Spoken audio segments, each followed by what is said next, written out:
Tu veux dire quelque chose à la caméra? Oh, on n'a pas l'air contente. Oh.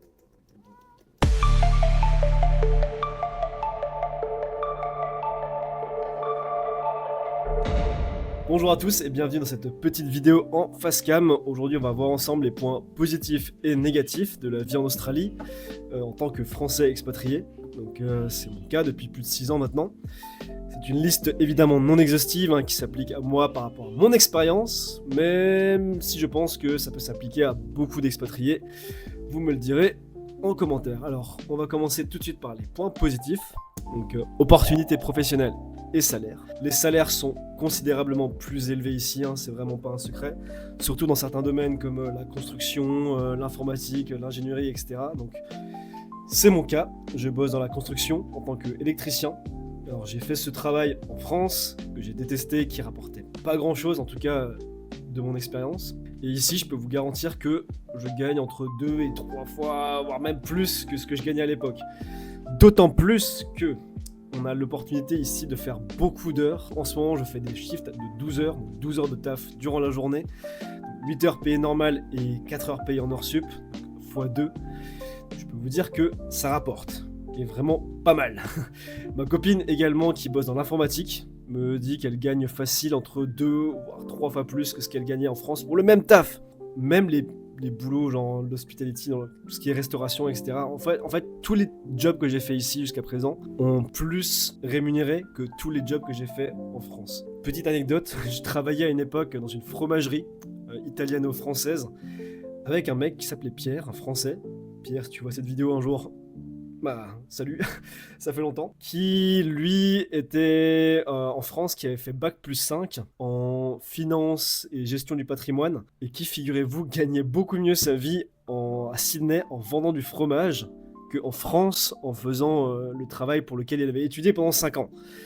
Et quand même pas mal plus, alors qu'on faisait pas non plus beaucoup d'argent. Je crois qu'on était payé dans les 30 balles de l'heure, un truc comme ça. C'est pas mal, on va dire, mais c'est pas non plus la folie. Donc c'est pour dire à quel point ici on gagne plus d'argent. Facilité à trouver du travail, surtout avec un bon anglais. Alors ici, ça marche beaucoup avec le bouche à oreille. Si vous avez des connaissances, si vous connaissez du monde, ça peut aller très très vite. Des fois, il suffit vraiment d'un coup de fil. Je vous garantis que le nombre de fois où ça m'est arrivé, ou juste de passer un coup de fil, on me dit ah, tu peux commencer demain, ou tu peux commencer lundi, et boum, le lendemain ou 2 jours après, sur un nouveau chantier ou sur un nouveau taf complètement différent. C'est incroyable la vitesse à laquelle ça peut aller.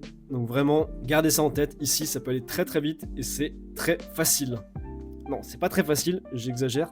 Ça peut être très facile.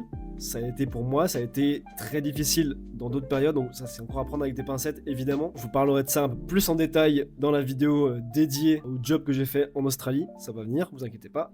J'ai beaucoup de choses à dire. Ambiance plus détendue dans certaines entreprises. Alors sur ce point-là, j'aimerais vraiment que vous reteniez ça.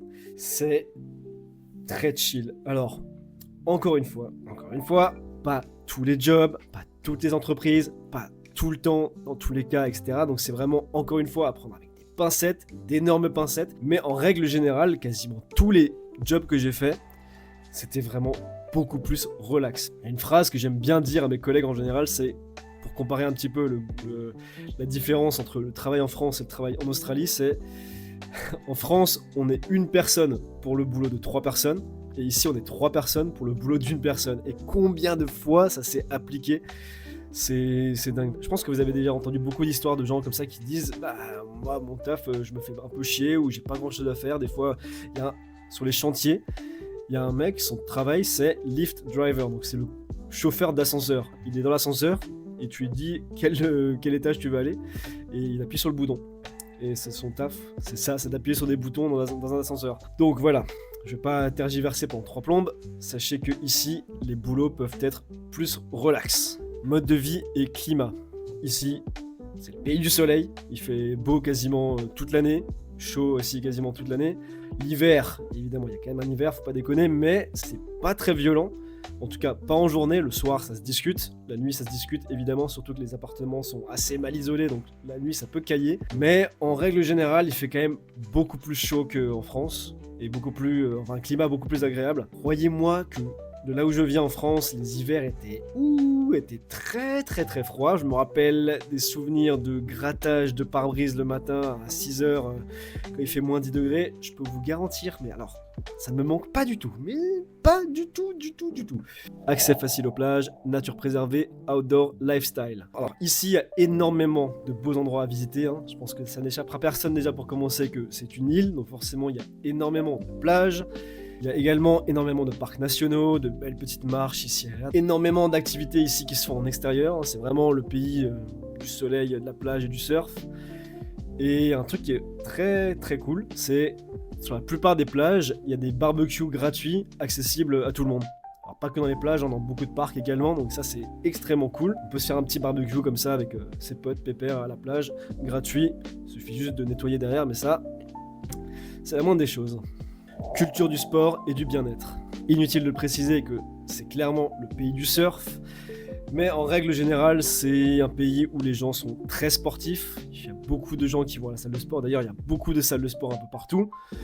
Vous ne serez pas surpris qu'en allant à la plage de voir beaucoup d'hommes et de femmes bien dessinés, bien sculptés. Et c'est pas étonnant. C'est pas étonnant non plus de voir des gens à 5h du matin en train de taper leur meilleur footing ou d'aller à la salle de sport, etc. Donc vraiment, ici, les gens sont sportifs. Pour ma part, je me suis mis énormément au sport depuis que je vis en Australie. Donc muscu, et je fais beaucoup d'escalade également. J'ai commencé ça ici il y a environ 1 an et demi. Je fais également beaucoup de marches et de randonnées, évidemment. Qualité de vie et sécurité. Alors, moins de stress au quotidien. Il y a vraiment une certaine quiétude à marcher dans la rue. On est tranquille, on est calme, on n'a pas peur de se faire agresser ou autre. Déjà, le taux d'agression est très très très minime par rapport à la France, hein, surtout en ce moment. Par exemple, tu es sur une terrasse, tu peux aisément laisser ton téléphone sur la table, partir pisser, revenir, ton phone n'aura pas bougé, tes affaires n'auront pas bougé, il n'y a personne qui touche, c'est vraiment comme ça que la vie devrait être en temps normal, mais là, pour le coup, je peux vous garantir que ça fait du bien. Alors, évidemment, toute proportion gardée, c'est pas non plus le monde des bisounours, hein.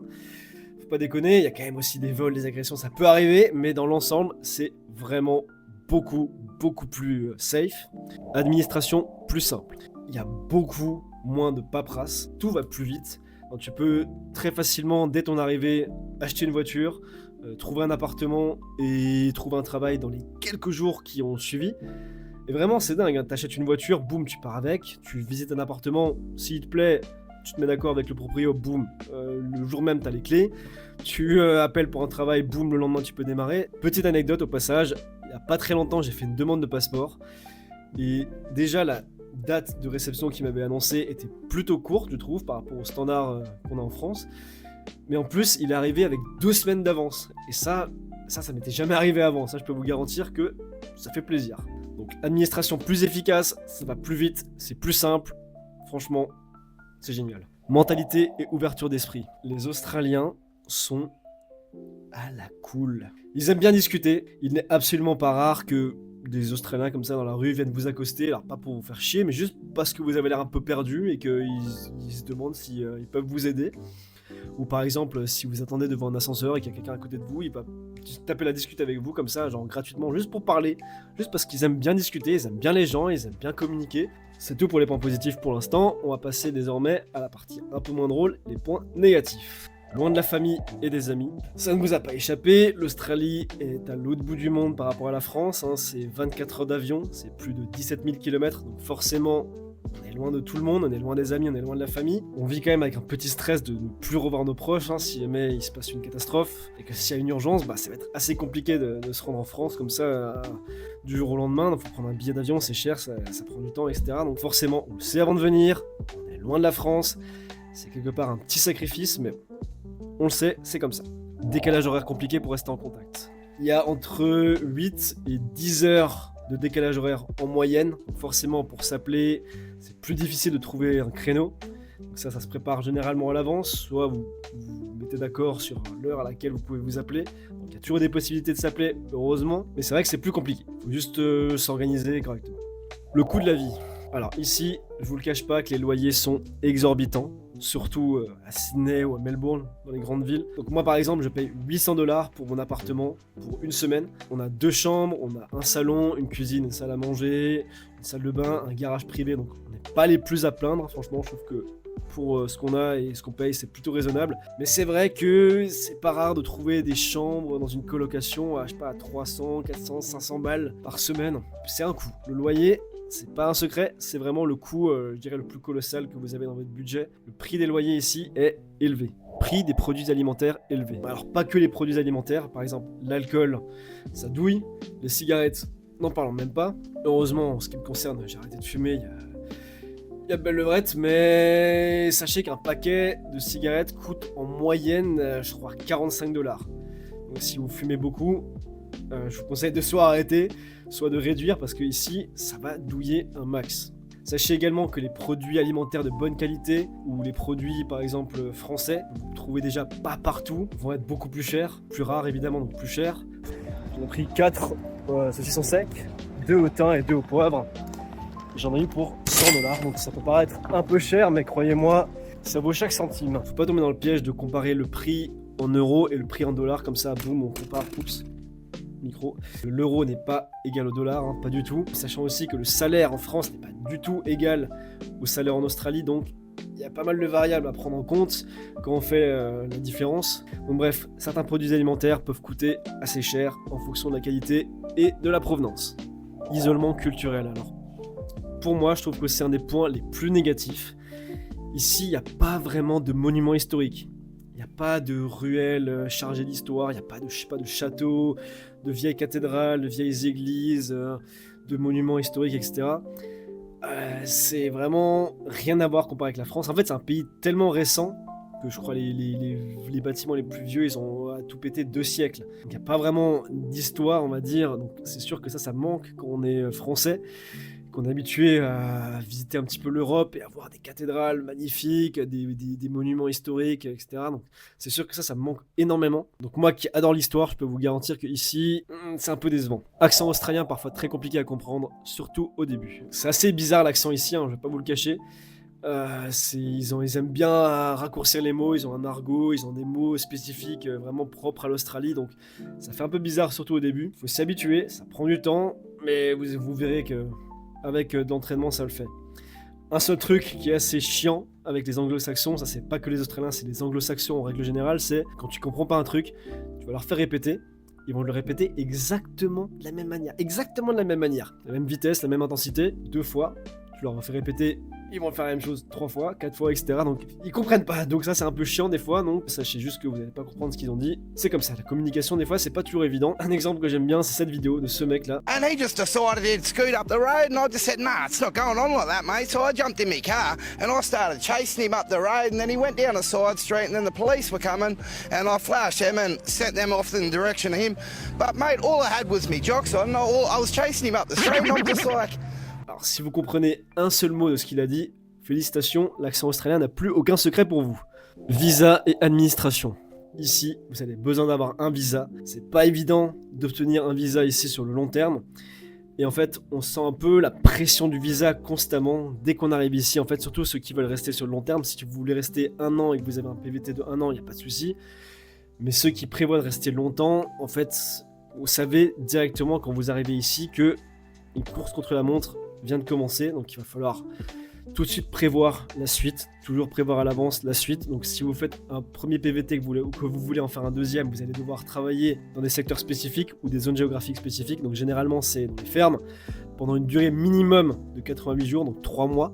Et si vous voulez rester pour une 3e année, exactement même condition, mais cette fois ce sera 6 mois. Donc ça c'est juste pour le PVT. Si vous voulez rester ici pour le très long terme, donc résidence permanente, ou voire citoyenneté, là ça sera beaucoup plus difficile. Il faudra vraiment des skill visas, donc des visas de compétences, il faudra peut-être se faire sponsoriser par une entreprise, donc c'est plus difficile. Donc sachez que vous allez ressentir la pression du visa, des fois c'est long, des fois c'est chiant, on remplit beaucoup de paperasse, bref, la pression du visa est vraiment présente et c'est vraiment pas évident d'obtenir un visa sur le très long terme. Donc sachez qu'en venant ici, vous vous exposez au risque de devoir partir contre votre gré. Certains visas sont restrictifs en termes de travail. Par exemple, en PVT, donc visa travail-vacances, de 1 an, vous êtes limité à travailler 6 mois maximum pour le même employeur. Donc ça peut être assez contraignant. Enfin, 6 mois en général. Si vous êtes ici pendant 1 an, généralement, vous allez quand même vouloir visiter ou voyager un petit peu. Donc c'est rare que vous allez bosser 6 mois pour le même employeur. Mais certains employeurs vont être réticents à vous engager dû à cette restriction, malheureusement. Il y a également le visa étudiant qui vous limite à 20 heures de travail par semaine maximum. Alors je sais plus si c'est encore un jour, faut que je vérifie. Donc je viens de vérifier. Alors depuis juillet 2023, apparemment on peut travailler jusqu'à 48 heures toutes les 2 semaines. Voilà, alors je vais m'arrêter là pour ces points positifs et négatifs. Alors c'est une liste non exhaustive. Et évidemment, ça pique pas pour tout le monde, il y a sûrement des contre-exemples dans quasiment tout ce que j'ai dit, donc ça prend avec des pincettes, hein, calmez-vous. En clair, l'Australie présente des avantages et des inconvénients. Donc, en disant ça, j'ai pas dit grand-chose, mais sachez qu'il y a beaucoup d'avantages quand même, mine de rien, c'est un pays qui offre beaucoup d'opportunités, mais il faut être aussi prêt à mettre du sien, il faut être prêt à travailler dur et à se donner à fond pour essayer d'obtenir un visa pour rester sur le très long terme, donc ça vaut le coup, mais c'est pas gratuit, ça prend du temps et de l'énergie. Alors, dans les prochaines vidéos, je réaborderai certains de ces sujets plus en profondeur. Je rajouterai également des conseils et des anecdotes, donc abonnez-vous. Si vous êtes d'accord avec moi, et surtout si vous ne l'êtes pas, n'hésitez pas à me le dire en commentaire. N'hésitez pas également à me dire vos points positifs et négatifs selon votre expérience ou vos impressions ou ce que vous imaginez de l'Australie. Hein, on n'a pas tous les mêmes points de vue. Donc n'hésitez pas à me les mettre en commentaire. N'hésitez pas à m'envoyer un message si vous avez des questions sur Instagram. Je suis une toute petite chaîne pour l'instant, donc je les dirai, il n'y aura pas de soucis, ils ne seront pas noyés. Il y a encore beaucoup de sujets que j'aimerais bien aborder sur cette chaîne, donc n'hésitez pas à vous abonner pour ne rien rater. En attendant, je vous dis à une prochaine. Ciao, bisous.